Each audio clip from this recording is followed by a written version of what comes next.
Mesdames et messieurs, bonjour, soyez les bienvenus dans cette émission exceptionnelle puisqu'elle réunit les 7 programmes qui composent votre matinée du dimanche matin sur France 2. Comme chaque année, les producteurs de vos émissions religieuses ont en effet décidé de faire cause commune en traitant un même sujet. Et cette année, nous allons évoquer la place des femmes dans les différentes confessions religieuses. Les religions sont-elles misogynes ? Tel est le thème de notre matinée en direct, durant laquelle vont alterner des reportages et des débats avec mes 4 invités que, par avance, je remercie d'avoir accepté d'être présents si tôt sur un plateau de télévision, à commencer par vous, Inès Safi. Inès Safi, bonjour. Bonjour. Alors, vous êtes polytechnicienne, chercheuse au CNRS en physique quantique. Vous êtes co-auteur de 2 livres sur le rapport entre science et religion dans l'islam. Et donc, bien sûr, ce matin, parmi nous, vous représentez l'islam. À côté de vous, Michael Azoulay, bonjour. Bonjour. Alors, vous êtes le rabbin de la synagogue de Neuilly-sur-Seine.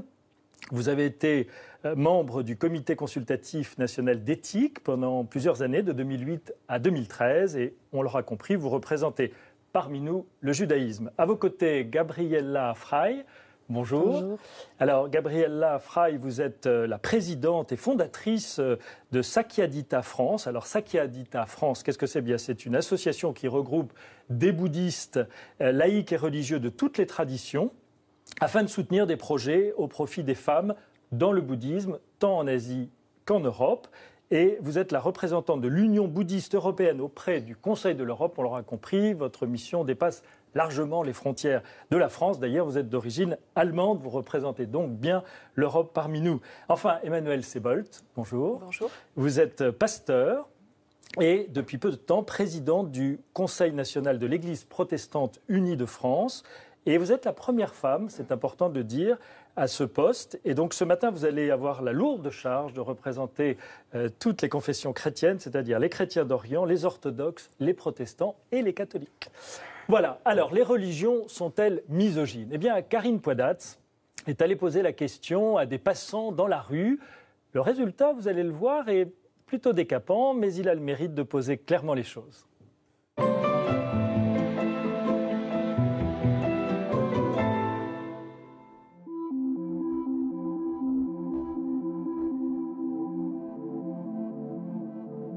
Misogyne, rétrograde, inégalitaire, sexiste ou machiste, les religions ont souvent mauvaise presse aujourd'hui en France. Je pense que c'est vrai que toutes les religions ont un peu un côté misogyne au niveau de la femme, du comportement qu'on doit avoir avec elle, etc. Quasiment toutes les religions que l'on connaît ont été faites, conçues et développées par des hommes, principalement pour des hommes. Donc, à l'origine, oui, j'aurais tendance à dire que les religions sont quand même un peu intrinsèquement misogynes. Après, dans la pratique, c'est pas forcément vrai. Et on peut avoir une pratique féministe de l'islam, du catholicisme. Moi, je viens de Bretagne. Les femmes, elles font le ménage, elles portent les fleurs. Et les hommes ont des rôles beaucoup plus brillants. Il y a des femmes, par exemple, sur la partie protestante, les femmes prennent de plus en plus de place. Mais par contre, au niveau des catholiques, c'est plus compliqué. Vous voyez, par exemple, tout ce qui est les places pour les prêtres, c'est principalement des hommes. C'est pas la religion qui est forcément misogyne, mais plutôt l'interprétation des hommes. Parce que je pense que, surtout avant, les femmes, c'est pas qu'elles ne s'intéressaient pas à la religion, mais qu'elles étaient un petit peu marginalisées par rapport à ça. Et les hommes l'ont un petit peu modelé à leur image. Je me dis que les femmes, effectivement, sont peut-être celles qui, à l'avenir, feront bouger certaines choses au niveau des religions. On le voit en Arabie Saoudite, elles arrivent maintenant à obtenir des droits qui nous paraissent dérisoires. C'est pas encore qu'elles sont sur un vélo comme moi, mais elles arrivent à conquérir quelques droits par rapport aux hommes qui imposent les religions, parce qu'il n'y a pas d'erreur, hein. C'est quand même les hommes qui imposent la religion aux autres, dont les femmes. L'important, c'est de remettre les choses en contexte. Les prophètes de l'Ancien Testament, mais également le prophète de l'Islam, sont des hommes dans des sociétés qui étaient dominées par les hommes. Et en ce qui concerne l'histoire de l'islam, l'interprétation a été très majoritairement le fait des hommes au cours de l'histoire. Pourquoi ? Parce que, effectivement, historiquement, la domination masculine est quelque chose qui est généralisée, en tout cas dans les sociétés dont ces religions sont le produit. Et c'est une domination qui s'exprime à tous les niveaux. C'est-à-dire que les hommes avaient historiquement le monopole de la coercition. Ils avaient également le monopole des armes et aussi, très souvent, le monopole de la parole, et en particulier de la parole en public. Et par conséquent, toute l'interprétation de ces textes et la façon dont les hommes ont réfléchi à la manière dont les textes fondateurs pouvaient être utilisés pour régir la société a été le fait d'hommes. Et aujourd'hui, donc évidemment, on a une vision assez différente parce qu'on vit dans une société où les rapports entre hommes et femmes sont en train de se modifier, en particulier donc en France par exemple. Et c'est pour ça que finalement notre société a tendance à jeter un regard rétrospectif sur les religions en les passant au filtre de leurs propres valeurs et donc de nos propres valeurs que l'on a tendance à projeter sur le passé. Mais si toutes les religions sont visées aujourd'hui et souvent traitées de misogynes, en réalité le débat est plus vaste. C'est celui de l'égalité des hommes et des femmes dans la société. Ce sont les hommes qui sont misogynes. Et il se trouve que ce sont les hommes qui ont dominé le monde humain pendant des millénaires, c'est-à-dire pendant l'essentiel de l'histoire de l'humanité. Et donc ce sont les hommes qui ont fait les religions qui sont au cœur des productions culturelles de l'humanité. Donc effectivement, les religions sont misogynes. Mais comment pourrait-il en être autrement? C'est-à-dire le monde industriel est misogyne. Le monde du travail est misogyne. Il est fondé sur le fait que l'homme va gagner la pitance à l'extérieur et que ce que font les femmes comme travaux à l'intérieur, c'est quelque chose qui ne compte pour rien, pour lequel elles ne reçoivent pas un salaire. C'est le principe de la division sociale du travail, qui est aussi originelle, cette division sociale, que les religions elles-mêmes. Le principe d'égalité entre hommes et femmes commence lentement à faire son chemin dans la société. Ce principe est issu d'un long processus de modernisation qui a démarré en France au moment de la Déclaration des droits de l'homme.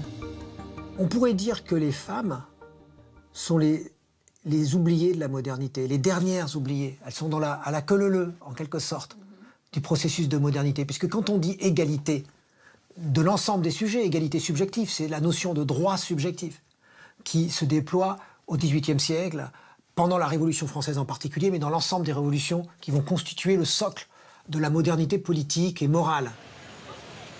Maintenant, on est dans le processus peut-être plus avancé de la modernité où on se rend compte que l'égalité entre tous les hommes, c'est l'égalité entre les hommes pauvres et riches, quelle que soit leur naissance.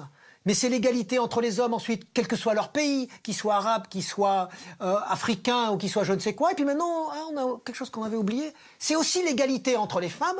Et donc, du coup, on va considérer que les religions qui ne reconnaissent pas l'égalité entre... Alors, même si nous, on arrive juste maintenant, que les religions, forcément, puisque les religions, c'est la trace, en quelque sorte, de notre histoire, de ce que nous avons été, c'est la relique de ce que nous sommes. Évidemment, elles portent cette trace-là, de cette inégalité. On va dire, ah, les religions sont misogynes. Et on s'en rend compte maintenant, plus récemment que pour le reste, parce que c'est plus récemment qu'on se rend compte en soi de cette inégalité entre les hommes et les femmes qui est profondément injuste et non conforme aux principes sur lesquels sont fondées la modernité. Alors, quelles sont vos réactions à ce premier reportage qui pose bien le sujet et qui montre que nous ne sommes pas là par hasard? Il y a vraiment une question quant à la place des femmes dans les différentes confessions. Inès Safi, vous voulez commencer? Oui, en fait, la première chose que j'aurais envie de faire, mais on n'a peut-être pas le temps, c'est de définir ce qu'on entend par religion et ensuite ce qu'on entend par misogyne.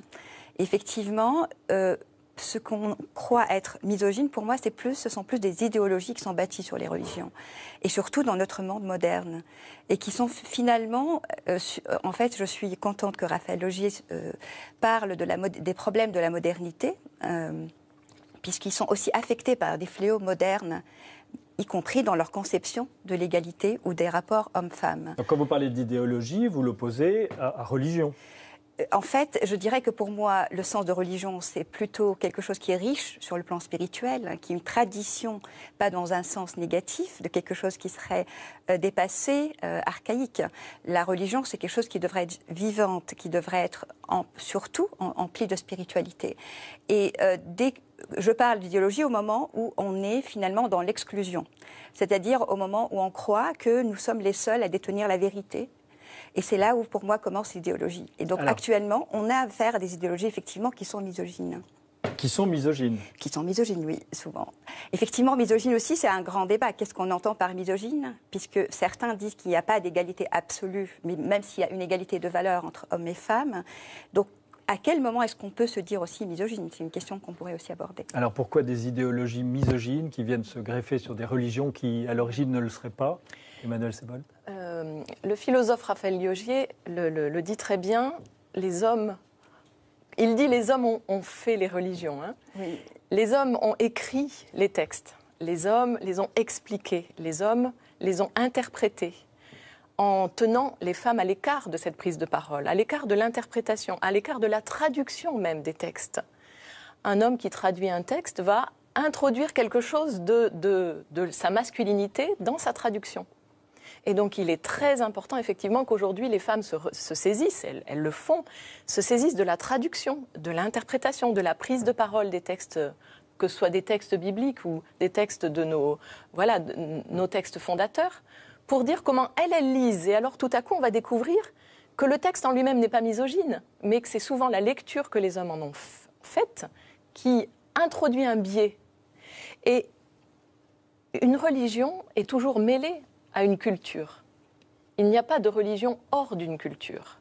Et donc, quand la culture change, quand notre monde évolue, quand notre société bouge, eh bien, la manière dont nous allons vivre notre religion se transforme. Et heureusement. Mais souvent, on a mêlé, on dit la religion est misogyne parce que la culture dans laquelle elle a grandi, poussé, était une culture, que ce soit du Proche-Orient, une culture qui est profondément, qui laisse les femmes à l'écart de la vie publique. Mais vous n'êtes pas surpris les uns les autres que le constat que font ces gens qu'on est allé interviewer dans la rue soit aussi massivement dans l'ordre de l'évidence? Oui, les religions sont devenues misogynes. Moi, le sentiment que j'ai en voyant le reportage, c'est quand j'aurais presque réintitulé, mais vous auriez le problème avec votre audimat, les religieux sont-ils misogynes? Les religieux. En fait. Oui, parce que ce ne sont pas tellement les traditions, comme ça a été très bien dit à l'instant, elles traduisent une mentalité de la société. Mais en soi, dans les religions, on va en parler tout à l'heure, mais on trouve aussi bien des textes misogynes que des textes phylogynes, enfin, qui présentent une très belle image de la femme. Donc je crois que c'est plutôt l'interprétation, comme ça a été très bien dit à l'instant, qui fait qu'on a ce sentiment que les religions, en fait, sont misogynes. Et on mélange effectivement le culte et la culture, si je peux dire. C'est ça. Gabriela Frey, votre réaction à ce que vous avez vu et entendu? Moi, j'ai été surpris que, surtout, il y avait cette jeune femme qui avait bien formulé cette situation quand elle a dit, oui, c'est vraiment, c'est pas la religion, mais c'est vraiment, comme vous dites, le religieux. Il faut toujours aussi mettre les religions dans leur contexte de l'époque. Il y a 2000 ans ou 2500 ans, comme pour le bouddhisme. À cette époque-là, les femmes étaient vraiment... Voilà, elles n'avaient pas une vie à elles. Elles appartenaient à leur famille et après à leur belle famille. Et c'était un contexte très... je dirais, différent d'aujourd'hui, ça on avait constaté. Mais malgré tout ça, dans le bouddhisme à l'époque, on avait des femmes extraordinaires comme enseignantes. Et il y a même le Bouddha qui en parlait. Et je dirais qu'au fil du temps, on a un petit peu oublié aussi. Et je suis sûre, dans les autres religions, nous avons des exemples des vies des femmes de tout début, qui étaient tout à fait à la hauteur de celle des hommes. Mais on ne leur a jamais laissé la place de l'exprimer, leur vécu et leurs expériences et leurs réalisations.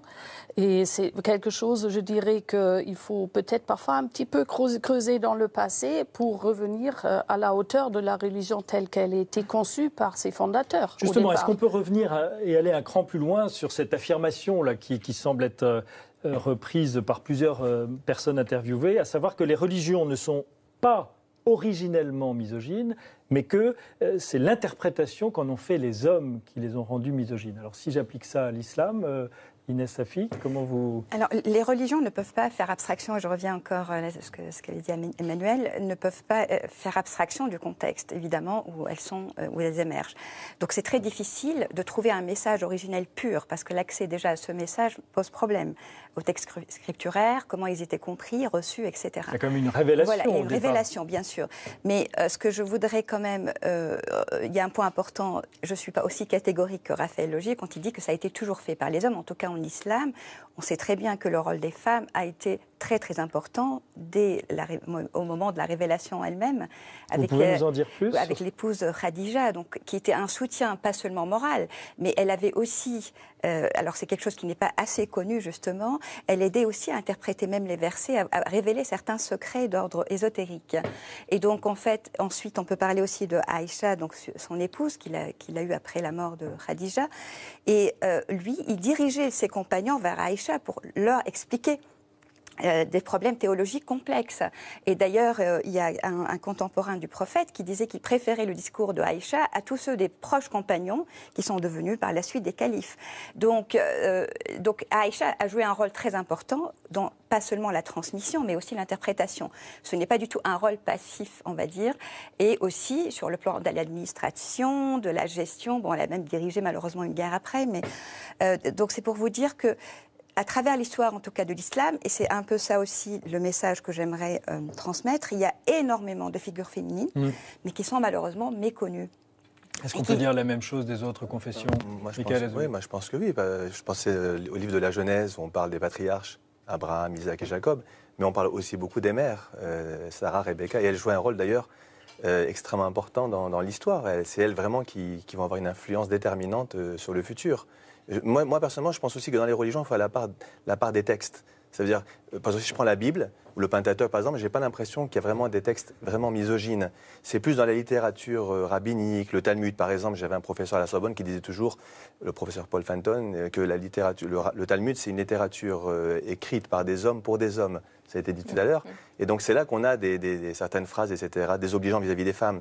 Donc, dans les traditions, il faut aussi, et là, ça a été très bien dit tout à l'heure par Gabriel Afraï, qu'effectivement, il y a eu ensuite l'interprétation. Et je voudrais rappeler d'ailleurs en même temps que dans le judaïsme, l'interprétation est quelque chose d'absolument essentiel. Une révélation sans interprétation est absolument inintelligible. Une figure féminine pour vous qui compte dans la Bible ? Il y a Sarah, je pense à Rebecca, Rachel et Léa, enfin voilà, on pourrait en citer énormément. Il y a ce qui est fascinant dans les textes bibliques, c'est à la fois comment, parfois on introduit un biais dans la traduction. Je pense, dans une lettre de Paul, il y a une femme qui s'appelle Junia. Et dans nombre de traductions, on traduit Junius. Parce qu'elle est présentée comme apôtre, et que ce n'est pas possible pour celui qui va traduire le texte que cette femme Junia soit présentée comme apôtre. Alors, on a quantité de traductions qui traduisent Junius. C'est un homme. Et il y a aussi une façon de lire les textes bibliques. Par exemple, donc on a les deux récits, Genèse 1, Genèse 2, les deux récits de création, et on va dire Genèse 2, l'homme est créé en premier, puis on prend une côte pour créer Ève. Parce qu'il est désolé tout seul, le Seigneur lui a présenté les animaux, et puis il ne trouve pas d'aide pour lui. Et donc, la femme se présente comme l'aide de l'homme. Et dans la lecture classique, chrétienne, catholique, cette aide est presque une servante, enfin, une seconde. Quand on dit seconde, c'est presque secondaire. Mais le mot aide, là, en hébreu, c'est le mot qui est aussi utilisé dans les psaumes quand l'homme se tourne vers Dieu et cherche une aide. Je tourne mes yeux vers le Seigneur, d'où me viendra le salut. Voilà, celui qui prie appelle à l'aide, et il appelle à l'aide le Seigneur. Donc ce n'est pas une aide secondaire. Si je peux rebondir, Adam on traduit par l'homme Adam, mais en vérité c'est l'humain. C'est l'humain. Et la traduction l'homme, l'humain, et qui est d'ailleurs dans les récits de la création, un homme qui était à la fois homme et femme. D'ailleurs, la côte, certains traduisent le côté. Il y avait deux côtés, un côté masculin, ça change tout. Un côté masculin, un côté féminin, qui ont été séparés. Donc on a ici un très bon exemple, comment la traduction masculinisante, si je peux dire, peut totalement nous faire perdre met l'homme en avant, alors qu'il s'agit de l'être humain. Donc dans sa dimension masculine, dans sa dimension féminine. Donc c'est un très très bon exemple que vous Et je prenez là. rebondis là-dessus parce que c'est exactement pareil. En fait, dans les versets coraniques relatifs à la création d'Adam, en fait, on a l'impression que c'est plutôt un archétype asexué. C'est Adam. Et d'ailleurs, quand on dit que on vous a créé à partir d'une âme unique, nafs, en fait, c'est plutôt féminin d'ailleurs. Et ensuite, à créer à partir d'elle son conjoint, en fait, il est masculin. Donc on a l'impression que c'est même l'inverse. Et ensuite, Adam, effectivement, reste indéfini. Des fois, dans certains versets, on n'a pas du tout l'impression qu'il parle d'un homme. Et c'est très intéressant aussi, à ce propos, de voir comment les interprétations changent en fonction, parce que les personnes qui ont élaboré la théologie, les textes, etc., d'interprétation, ça pouvait être aussi des convertis, ça pouvait être des gens influencés, entre autres, par la culture grecque, qui était quand même assez misogyne, on va dire. Le grec a été pratiqué par les Omeyyades pendant quand même un siècle dans l'administration. Et donc, en fait, on voit par exemple que Tabari, qui a une interprétation très connue et répandue du Coran, pour le récit du péché. En fait, il n'y a pas de péché originel dans le Coran. Hein, pour Adam, il y a un péché, mais qui a été pardonné, donc mais qui était commun, en fait. C'est-à-dire, Adam et Ève étaient tentés tous les deux. Ils étaient tentés simultanément.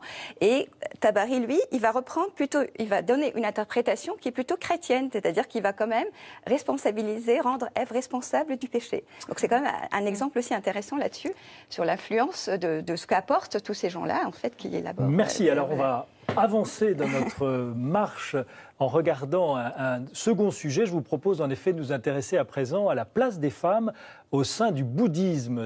Bouddhiste est allé à la rencontre de l'une des rares femmes Rinpoche, c'est-à-dire maître réincarné dans le bouddhisme tibétain.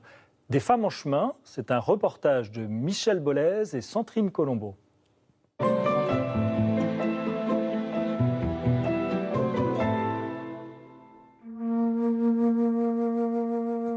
Université de Hong Kong, juin 2017. Près de 2000 femmes bouddhistes, des nonnes, des laïcs, des chercheuses, venues de 45 pays, se sont rassemblées pour la 15e conférence internationale de Sakyadhita. Un événement exceptionnel par sa taille et par sa signification, avec des travaux portant sur le statut des femmes, leur potentiel spirituel, leur action sociale dans le bouddhisme. Oui, les femmes pratiquent le chemin vers l'éveil, enseigné par le Bouddha il y a 2500 ans.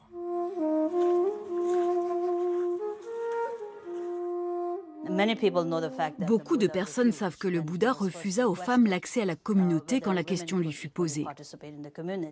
Mais historiquement, c'est compréhensible, car il y avait de multiples raisons à cela. Ce n'est pas simplement dû au fait que le Bouddha pensait que les capacités des femmes étaient différentes de celles des hommes pour s'engager dans la voie et pratiquer les enseignements. En ce qui me concerne, le Bouddha, s'il était le Bouddha et s'il est le Bouddha, ne devait pas avoir de discrimination, pas le moins du monde. C'est totalement contraire à toute la perspective de son éveil et des enseignements qui trouvent leur origine dans son éveil, sa compréhension et sa réalisation.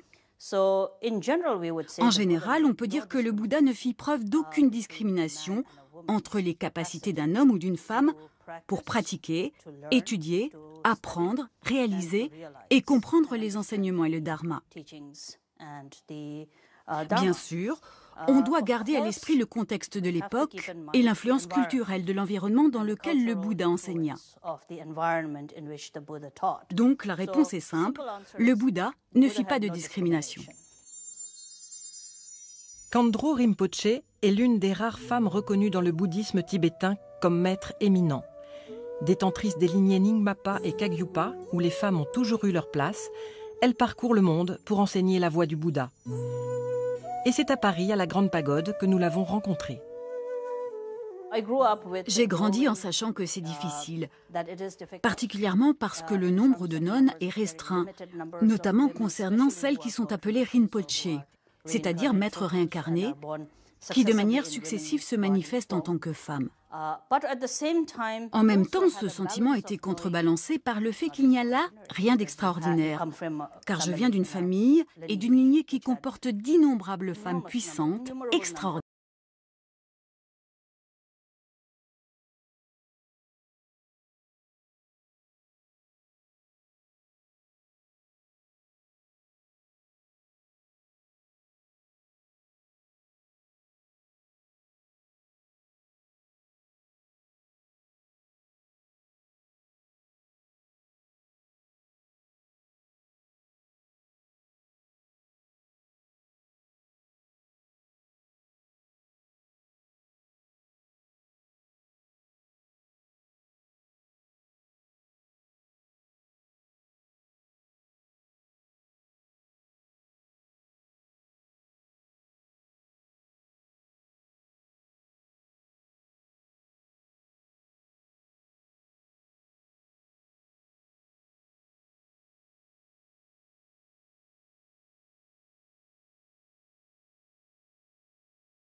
La situation est très différente maintenant. Je crois qu'un changement remarquable a commencé à surgir vers la fin des années 80.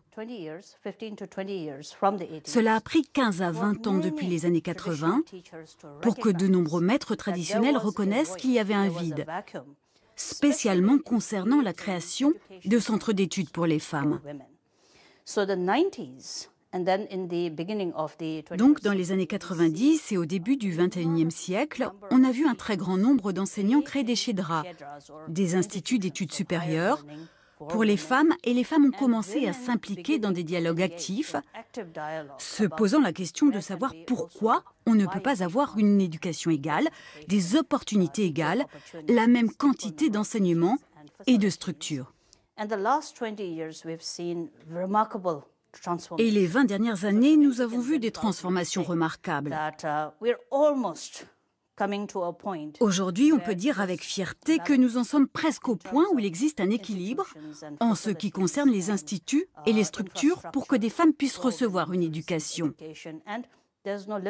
Il n'y a pas de limite à la profondeur dans laquelle elles peuvent s'engager pleinement dans leur pratique et compréhension du dharma. En vérité, c'est une période merveilleuse pour les femmes. Selon le vœu émis depuis des années par sa sainteté, le Dalai Lama, l'accès aux plus hautes chaires d'enseignement bouddhique est ouvert aux femmes. Cela fait déjà 5 ans.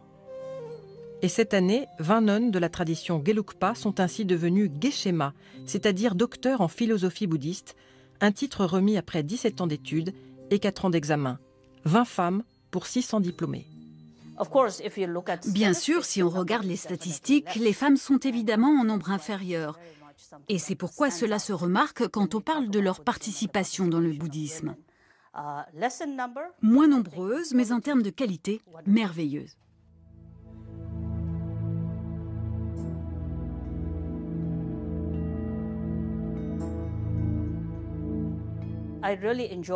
Je me réjouis vraiment du fait que les femmes puissent étudier et ainsi couper court à certaines idées reçues selon lesquelles elles ne peuvent pas accomplir telle ou telle chose, comme par exemple les danses et la liturgie des danses rituelles.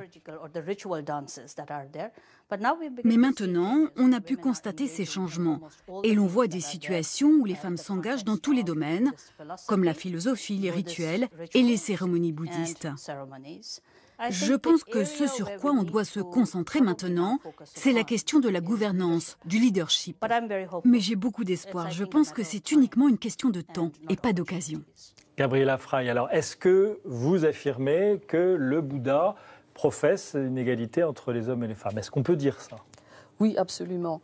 Le Bouddha, il a enseigné vraiment à tous les gens qui l'entouraient le dharma, son enseignement, et il nous a expliqué, le chemin vers l'éveil. Et celui-là, il peut être emprunté par les hommes et les femmes, n'importe qui. D'ailleurs, il était complètement contre les castes, ce qui était extraordinaire à son époque. Il a dit... En chaque être, il y a cette graine de bouddhaïté, qu'on peut peut-être dire comme ça. Et donc, peu importe dans le corps dans lequel on se trouve, il y a ce potentiel d'aller vers l'éveil. Donc, il a aussi vu dans le contexte à l'époque que, voilà, il ne voulait pas être non plus très révolutionnaire. Donc, il a un petit peu adapté sa sangha ou sa communauté en conséquence. Donc, il a appelé hommes et femmes à la même chose. Oui. Mais absolument. Dans un contexte culturel qui a fait que les femmes n'ont pas joué le même rôle nécessairement que les hommes. Oui, parce qu'il y a des femmes qui n'avaient pas non plus accès à l'éducation à l'époque, il ne faut pas oublier. Donc il y avait certains hommes qui étaient bien éloquents, ils savaient bien parler, ils avaient une éducation extraordinaire. Une femme, elle a peut-être fait beaucoup de progrès dans sa vie spirituelle, mais voilà, elle ne pouvait peut-être pas écrire ni transmettre d'une manière plus durable tout ce qu'elle a pu atteindre. Mais à ce moment-là, c'était très souvent aussi les disciples de ces premières femmes qui ont écrit ça. Et donc, voilà, on rentre dans ce contexte. Dès qu'on pose une expérience ou une acquis spirituelle dans les mots, on le fige et il y a toujours cette teintes par la personne qui l'écrit. J'ai vu pendant la projection du sujet que vous acquiesciez particulièrement au moment où il était question de ces diplômes que des femmes ont atteint. C'est important donc pour vous de passer par ce niveau de connaissance, de culture au fond, pour acquérir une place plus importante au sein de la communauté? Ah oui, ça c'est vraiment un chemin qu'on a parcouru depuis très longtemps. Vous avez l'air d'avoir travaillé pour ça. Oui, depuis 1987 d'ailleurs, où on a fondé Sakyadita, cette branche, alors cette association internationale des femmes bouddhistes. Mais c'est quoi et comment? On s'est aperçu en voyageant en Asie que, voilà, venant de l'Europe, j'ai eu un magnifique maître qui m'a toujours expliqué chaque être a le même potentiel. Mais quand je suis allée là-bas, la première question, c'est où sont les monastères Ponon? Il n'y en avait pas beaucoup. Et les seuls lieux qui étaient presque insalubres. Et donc, j'ai dit, mais là, on est absolument en décalage entre ce qui est enseigné et ce qui est sur place. Alors, petit à petit, on a commencé, voilà, on a créé cette association. Il fallait commencer à travailler, à mettre le point sur l'éducation. Et ça fait son chemin. Et le Dalai Lama nous a donné un sacré coup de main. Il a dit, OK, je ne peux peut-être pas parler au nom de tout l'ensemble de la communauté bouddhiste, mais je donne par exemple de mon argent personnel pour fonder le comité des Bhikshuni Ordination. Est-ce que ça veut dire qu'on est en chemin dans le bouddhisme vers une parité, vers une égalité des rôles au sein même des communautés? Je ne dis pas aujourd'hui, mais à terme. Est-ce que c'est vers cela que vous avancez? Je pense qu'il y a une égalité dans les rôles, dans l'enseignement. Ça a été toujours. Du temps du Bouddha, il y avait, on appelle ça, le texte, c'était les Therigatas, c'est-à-dire il y avait les chants des femmes éveillées. Il a même nommé beaucoup de femmes selon elles étaient les meilleures en sagesse, les meilleures en enseignement, les meilleures en plein de choses. Donc, ça n'a jamais été vraiment le sujet qu'ils n'étaient pas égalitaires, mais c'est le contexte qui les entoure, la culture, tout autour qui faisait la différence. Et l'avenir, Gabrielle? L'avenir, c'est que on a maintenant ce doctorat en philosophie bouddhiste qui a été donc obtenu, disons, on pouvait le faire parce que si vous avez ça, ce degré de geshe-ma, vous pouvez devenir abbesse de votre monastère, vous pouvez être autonome et vous pouvez travailler vraiment dans un contexte d'être enseignante, mais aussi aller montrer dans les sociétés qu'il n'y a aucun problème, une femme peut être à la place égale. Le reportage a aussi évoqué une figure divine, enfin Tara, hein. Donc c'est plus la protection du coup que l'autorité. Enfin, est-ce qu'il n'y a pas comme ça, à travers une figure comme Tara? Oui, ça c'est dans le bouddhisme tibétain, on parle beaucoup de Tara. Bon, il y en a énormément d'autres, mais Tara, ce qui était vraiment intéressant avec elle, il y avait les gens autour d'elle qui disaient, bon, écoute, si tu veux atteindre l'éveil, il faut d'abord que tu t'incarnes en tant qu'homme. Et elle a dit, oh là là, si vous dites ça, vous êtes encore complètement coincé dans la dualité, c'est-à-dire dans la comparaison, vous n'y êtes pas du tout. Moi, je vais m'incarner en tant que, ou de devenir un Bouddha féminin pour vous montrer que c'est possible. Michael Azoulay, moi, je voudrais vous faire réagir sur une chose, parce que vous êtes comme moi un homme, et que dans ce reportage, il est question de sa sainteté Drukchen, qui milite pour la promotion au fond des femmes dans le bouddhisme. Mais alors, est-ce qu'il faut nécessairement que ce soit des hommes qui se chargent de donner aux femmes une place dans les religions? C'est vrai qu'au niveau du judaïsme et au niveau du courant que je représente, qui est le courant consistorial orthodoxie, on en est toujours là. Il n'y a pas de femme rabbin, par exemple. Dans notre courant, nous, hein, dans d'autres courants, il y en existe tout à fait. Mais effectivement, alors c'est vrai qu'à nouveau, puisqu'on parle de fondateurs de tradition, si je peux dire, de Bouddha, quand on voit Moïse, par exemple, je pensais à ce verset avant le décalogue des 10 commandements, Moïse, un verset qui dit « Dieu dit à Moïse, tu parleras à la maison de Jacob et aux fils d'Israël ». Et les commentateurs disent « La maison de Jacob sont les femmes et les fils d'Israël, ce sont les hommes ». Donc on voit que la révélation, elle s'adresse de manière, enfin voilà, elle s'adresse aussi bien aux hommes qu'aux femmes. Maintenant, c'est vrai qu'il y a une évolution qui se fait aujourd'hui, où de plus en plus de femmes, par exemple, se spécialisent dans certains domaines de la loi juive, et donc elles ont une voix réellement rabbinique. c'est-à-dire qu'elles prennent des décisions quand on leur pose des questions de législation, comment se comporter, etc. Et donc, il y a aujourd'hui un mouvement, on n'en est pas encore à une femme rabbin, voilà, on n'en est pas encore, on n'en est donc pas vous encore. le dites comme une chose qui va venir. Oui, alors après, concrètement, il faudrait voir comment cela peut s'articuler. Peut-être qu'on en parlera tout à l'heure de tout ce qui est leadership, parce que c'est ça en fait. C'est comment faire que les femmes, ça a été dit d'ailleurs, intègrent les commissions administratives, religieuses, etc. Donc voilà, c'est quelque chose qui... Là aussi, on est dans des mentalités qui sont quand même assez difficiles à changer. Il y a toujours cette image du rabbin, l'homme rabbin, etc. Donc voilà, je pense aussi à tout ce qui est texte, le fait de pouvoir accéder au texte, c'est quelque chose d'extrêmement important. Et là aussi, il y a parfois des difficultés. Inès Safi, l'autorité religieuse et les femmes dans l'islam, ça peut se conjuguer? Ah oui, tout à fait. D'ailleurs... déjà, en fait, on connaît parmi les grandes saintes qui sont vénérées aussi par des hommes, il y en a énormément, en fait, je ne sais même pas quel choisir comme exemple, et qui avaient une autorité religieuse dans le sens où elles étaient des maîtres d'autres érudits. À titre d'exemple, il y a par exemple trois figures très importantes de l'islam spirituel qui sont Ibn Arabi, Al-Bistami, donc Ibn Arabi c'est en Andalousie au XIIIe siècle, Al-Bistami et Danoun l'Égyptien, donc ce sont des grands maîtres qui affirmaient eux-mêmes avoir eu des maîtres spirituels femmes, et plusieurs. Certains même parlent de dizaines dans certains cas. Et donc, et je voudrais par exemple citer, moi j'ai grandi en Tunisie, donc je ne peux pas m'empêcher de citer une grande figure qui est une sainte tunisienne qui s'appelle Aïcha al-Manoubiya. Donc elle s'appelait aussi la Dame de Tunis au XIIIe siècle. Et elle a eu, elle se disait un pôle spirituel. Un pôle, en fait, c'est un haut degré dans je dirais, au sein de la spiritualité. Bon, c'est le soufisme, mais qui est vraiment le cœur de l'islam. Et elle a eu, donc, il y a eu 2 mausolées qui ont été édifiés pour elle, et même jusqu'à d'ailleurs, même les bey de Tunis, jusqu'à la fin du 19e siècle, se rendaient sur son mausolée.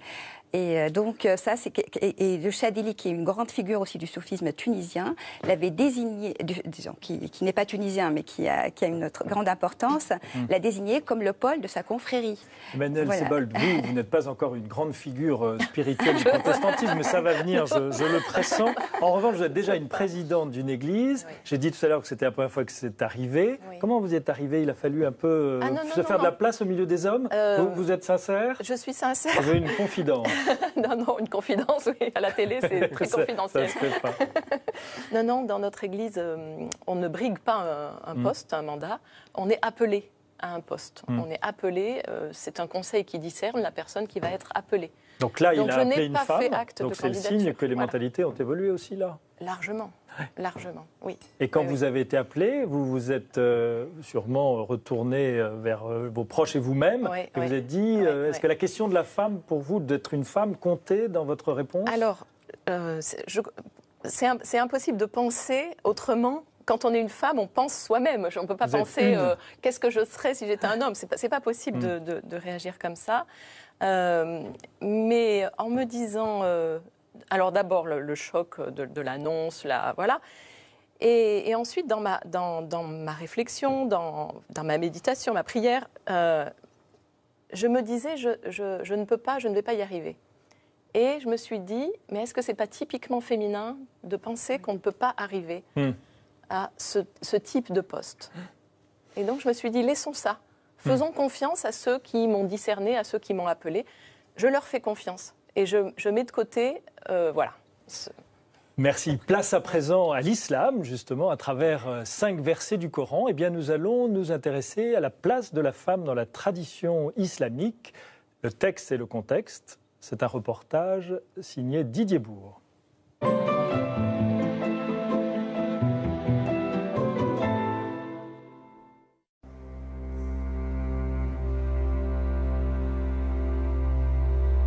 Bismillahirrahmanirrahim.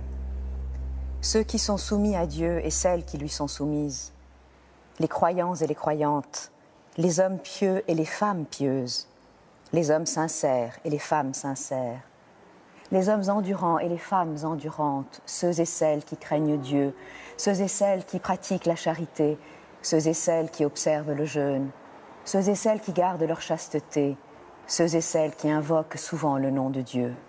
À tous et à toutes, Dieu a réservé son pardon et une récompense sans limite. C'est l'un des rares versets où le Coran s'adresse à la fois aux hommes et aux femmes. Alors il les appelle musulmanes, musulmans, croyantes, croyants.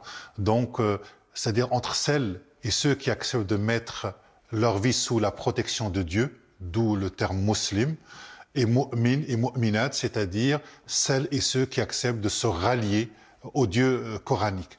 Et en même temps, il y a l'idée de obéissante et obéissant, c'est-à-dire que la question de l'obéissance, elle est fondamentale dans cette société pour suivre un certain nombre de règles. Dans ce verset, la question de la chasteté pour les femmes est un élément très important, parce qu'on est dans une société patriarcale où la question de la généalogie est très importante et on doit connaître le père de l'enfant.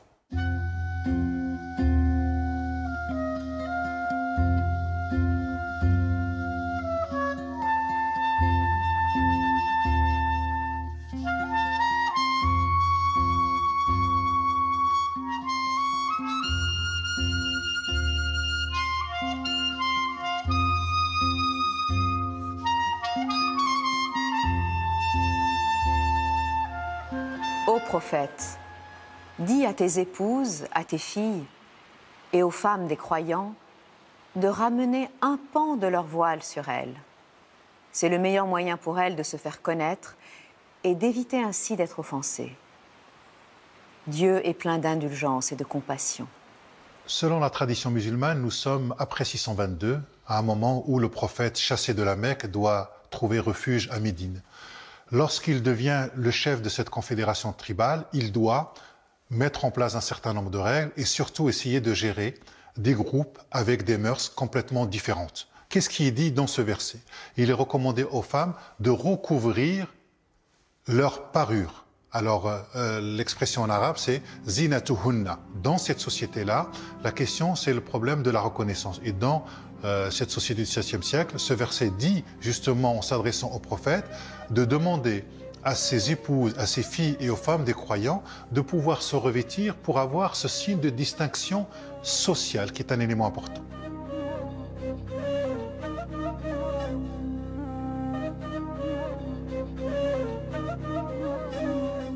Les hommes prennent en charge les femmes en ce que Dieu a donné faveur aux uns sur les autres et en raison de ceux dont ils font dépense de leurs biens pour elles. Les femmes vertueuses préservent ce qui doit être caché et ce que Dieu a préservé. Quant à celles dont vous craignez la désobéissance, commencez par les exhorter. Éloignez-vous d'elles dans le lit conjugal et, si nécessaire, corrigez-les. Mais ne leur cherchez plus querelle si elles vous obéissent. Dieu est le maître souverain.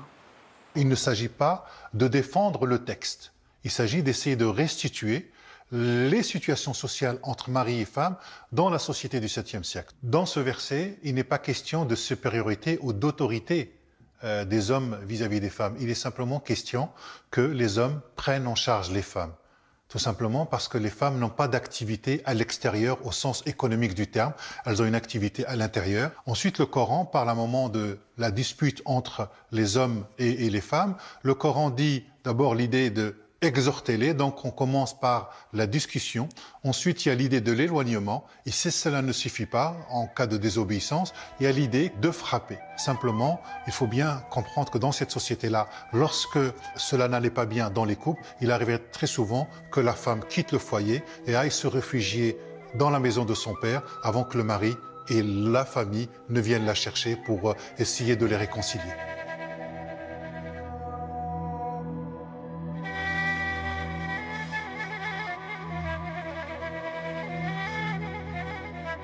C'est aussi un de ces signes de vous avoir créé de poussière et fait de vous ensuite des êtres humains répandus sur la terre. Et c'est un autre signe que d'avoir créé de vous, pour vous, des épouses, afin que vous trouviez auprès d'elles la quiétude, et d'avoir suscité entre elles et vous affection et tendresse. En vérité, il y a en cela des signes certains pour ceux qui raisonnent. Ce verset vient contrebalancer l'idée que l'on pourrait se faire que le Coran propose une vie fruste entre les hommes et les femmes. Simplement, dans ce verset-là, le Coran dit que les épouses sont un signe, parce que le Coran parle souvent de ayah, c'est-à-dire que la parole de Dieu, c'est une ayah, c'est un signe, et donc il doit être médité. Et donc le Coran ici parle de la nécessité de la tendresse, de la tranquillité entre hommes et femmes, parce que finalement, qu'est-ce que cherche le Coran? Le Coran cherche avant tout le bonheur des hommes et des femmes. Et les anges de dire, ô Marie, en vérité Dieu t'a choisi et il t'a purifié. Il t'a choisi de préférence à toutes les femmes de l'univers. Ce verset reflète l'importance de la figure de Marie dans le Coran. Il y a toute une sourate, un chapitre consacré à cette figure-là. Cette figure est très importante parce que le Dieu coranique lui envoie un esprit qui s'adresse à elle sous la forme d'un homme pour lui annoncer la naissance de Jésus. Donc Jésus qui est dans le Coran fils de Marie. Donc là, nous avons une révélation qui est importante et cette femme-là est mise au-dessus finalement des autres femmes. Et ce qui est très intéressant, c'est qu'il n'y a qu'une seule femme qui est nommée dans le Coran et c'est Marie. La femme est un rayon de la lumière divine. Cela, ce n'est pas un verset du Coran. C'est un vers du poète Jalal-ed-Din Rumi, poète mystique persan, dont l'œuvre entière est un commentaire spirituel du texte coranique. Inès Safi, sans langue de bois, parce que ce n'est pas le genre de notre émission. C'est vrai que les clichés abondent, en France notamment, sur la place des femmes dans l'islam. Alors, est-ce que la lecture du Coran contredit ces idées reçues ? La lecture qu'on vient de...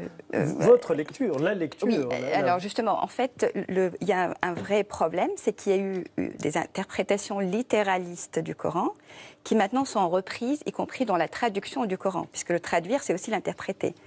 Et donc, du coup, on balaie complètement toute la richesse, la profondeur ésotérique des versets coraniques. Et aussi, on réduit et on fige, on est encore là dans figer le Coran à un certain sens. Par exemple, alors il y a beaucoup de choses que j'aimerais dire, mais je crois que j'en ai pas le temps. Le mot, alors il y a le verset problématique hein, qui est vraiment... évidemment, souvent on oublie tous les versets qui sont quand même pour l'égalité sur le plan spirituel. Pour moi, l'égalité de la vocation spirituelle ne pose aucun problème. Mais effectivement, il y a des versets qui sont liés à des rapports sociaux, qui ont moins d'importance normalement. Mais qui sont, par exemple, qui peuvent effectivement prêter à confusion, qui sont à contextualiser, c'est certain. Sauf que même quand on essaie de contextualiser, on oublie aussi toute la diversité des interprétations. Daraba, par exemple, quand on regarde un dictionnaire du XIXe siècle d'arabe, le mot daraba qui a été traduit par frapper, qui est souvent traduit par frapper, il y a 2 pages dans ce dictionnaire pour donner les sens divers de daraba. Et entre autres, ça couplé, et entre autres, éloigné. Donc il y a comme le mot aussi désobéissance, nushuz, qui, pareil, quand on regarde dans ces dictionnaires, ça peut être 1 ou 2 pages de sens possible. Et il y a aussi le problème du point sur le za, parce que ça peut complètement changer de sens. Et parlez-nous de cette égalité spirituelle, là, parce que c'est ça qui nourrit... C'est très important, cette égalité de la vocation spirituelle, qui effectivement est traduite à travers le premier verset, puisque le Coran s'adresse aux hommes et aux femmes. Et d'ailleurs, il y a le mot être humain, al-insan, qui est souvent aussi... qu'on retrouve dans le texte coranique, qui ne fait pas du tout de distinction. Et en fait, au sein de la spiritualité, l'homme et la femme, en fait, dans le monde spirituel, sont issus d'une seule âme. Et la différenciation, c'est une forme de contingence. Donc c'est quelque chose qui n'a absolument pas d'essence, cette différenciation. Donc l'égalité, elle est profonde. Et cela, en fait, s'intègre dans le schéma du tawhid, l'unification, qui est vraiment pas seulement une théorie, c'est une expérience où le féminin et le masculin s'effacent. Et d'ailleurs, Rumi a été cité à la fin. Rumi dit aussi qu'il n'est plus ni chrétien, ni musulman, ni juif. Il n'est plus homme ni femme. Parce que quand on atteint la réalisation spirituelle, on n'a plus conscience de ses attributs. Tous les attributs s'effacent parce qu'on devient dans la présence divine et qu'on accueille les attributs divins.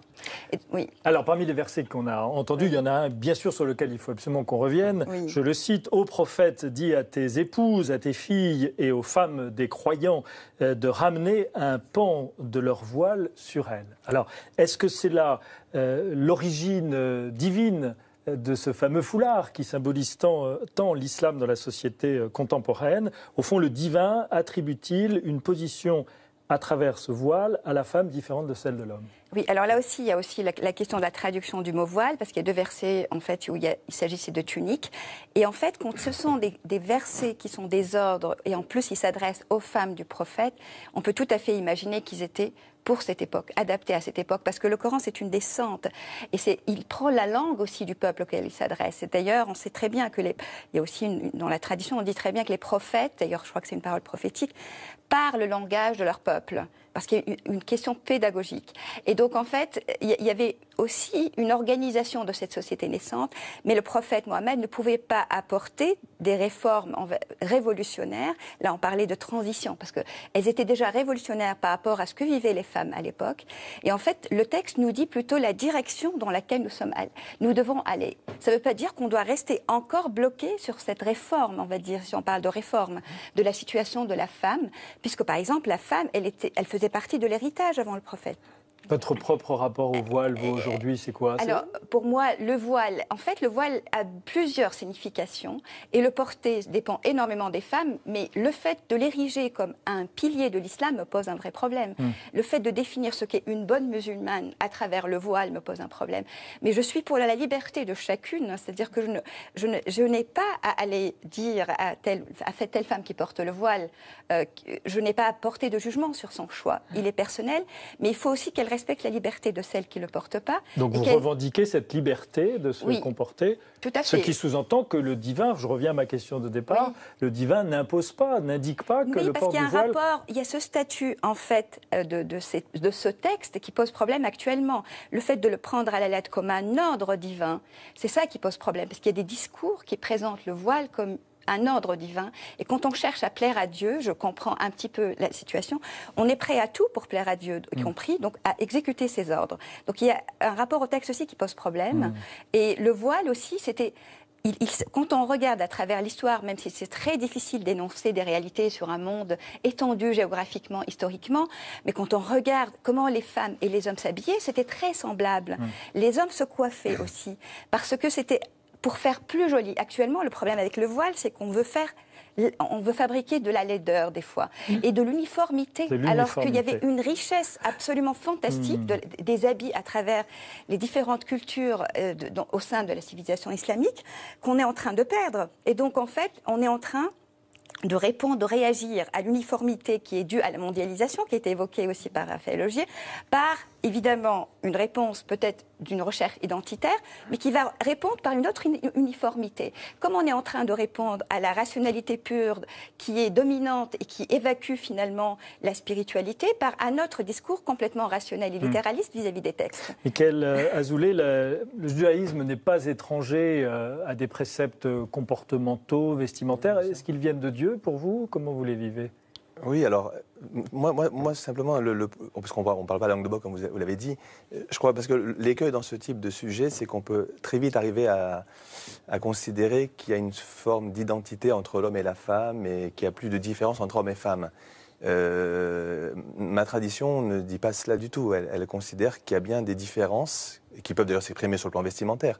Mais il y a quand même des différences, même si après on peut s'interroger sur qu'est-ce qu'on met dans le masculin et qu'est-ce qu'on met dans le féminin. Ça, évidemment que les débats restent ouverts, mais il y a quand même des différences. On parle beaucoup, par exemple, de complémentarité dans ma tradition entre l'homme et la femme. Donc, si on parle de complémentarité, ça veut bien dire qu'il faut aussi parler en termes de différenciation. Voilà, je crois qu'il ne faut pas avoir... Donc là, ça veut dire que je me méfie un petit peu d'un discours qui consiste à dire que, j'ai entendu un petit peu ça autour de la table, qu'il y a une sorte de... Voilà, il n'y a plus de sexe... Enfin, comment dire... L'égalité, c'est qui fait l'absence de différence. Voilà, qui fait disparaître la différence des sexes. Et ça, non, je ne veux pas de faux procès. Mais je veux dire par là qu'il faut aussi se méfier de ce type de discours où à un moment donné, on a un peu l'impression qu'il n'y a plus de différence entre hommes et femmes. Or, je ne pense pas, pour nous qui sommes autour de la table, que si Dieu a créé des hommes et des femmes, qu'on puisse dire que... Voilà, que l'un revient à l'autre. Sur la différence des rôles sexuels. On peut en discuter. Gabriela Frey. Oui, je pense que vraiment, selon ce que je pense, c'est que l'être compris comme la manifestation de l'esprit habite un corps et non son sexe. Et ça, on peut dire que vraiment l'esprit ou cette nature de bouddhaïté, ou on peut le nommer l'âme ou tout ce qu'on veut, selon le bouddhisme, ça c'est quelque chose qui est non-duel, qui n'a pas vraiment de homme-femme et tout ça. Et que je dirais que la société, bon, bien sûr, il y a une différence déjà physique, mais il faut nous regarder, c'est normal, il y a une différence entre hommes et femmes. Mais que ça, vraiment, ça s'impose sur le traitement ou la discrimination ou le comportement, c'est ça ce qu'on met en cause. Voilà. Emmanuelle Seboldt.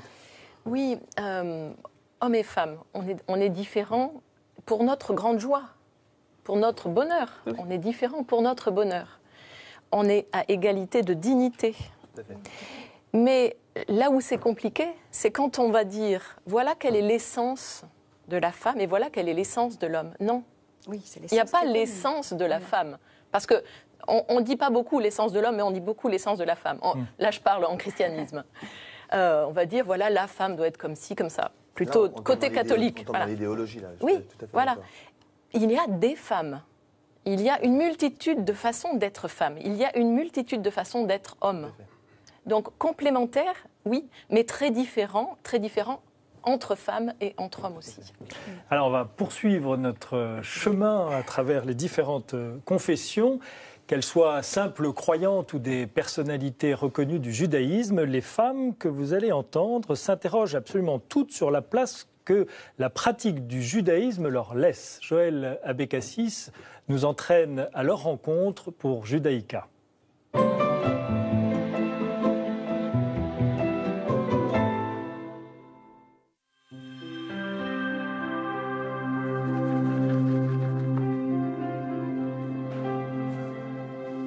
Le pain de Shabbat, c'est quelque chose de très important au niveau familial. En fait, pour nous, on se retrouve tous les vendredis soirs avec les filles pour faire ce pain de Shabbat et tresser ensemble et préparer Shabbat ensemble. C'est assez esthétique en même temps que convivial. Donc on essaye de mettre un peu de musique, on se raconte nos histoires de la semaine. Donc c'est un temps à la fois familial, à la fois religieux parce que on prélève la challah et on fait le pain selon la tradition. C'est un moment où on se détend, on se raconte nos journées. C'est vraiment quelque chose qu'on partage et je pense que c'est quelque chose que je vais garder quand je vais grandir et que je pense que je vais essayer de faire la même chose avec mes enfants parce que ça rapproche beaucoup. C'est du plaisir. J'aime le sésame. Ça annonce le Shabbat. Pour moi, le Shabbat, ça veut dire 1. Poulet rôti de papa. 2. Jeux de société en famille l'après-midi. Et 3. Dormir le matin. Le Shabbat, c'est vraiment une libération invraisemblable, surtout pour les femmes qui travaillent, parce que ça permet enfin de se retirer, d'avoir une vie familiale et sociale. C'est un défi au quotidien de garder la tradition en la déclinant en fait sous toutes les facettes auxquelles chaque enfant peut être sensible. À chaque fois que tu élèves un enfant, on recrée le judaïsme qui va convenir à cet enfant-là. Et ça, c'est très intéressant en tant que maman, c'est très créatif comme job. Il y a des femmes vraiment dans toute l'iconographie juive et ce n'est pas un hasard. C'est parce qu'elles ont une place prépondérante dans l'histoire juive, dans le vécu quotidien et dans la transmission. Et faire la cuisine,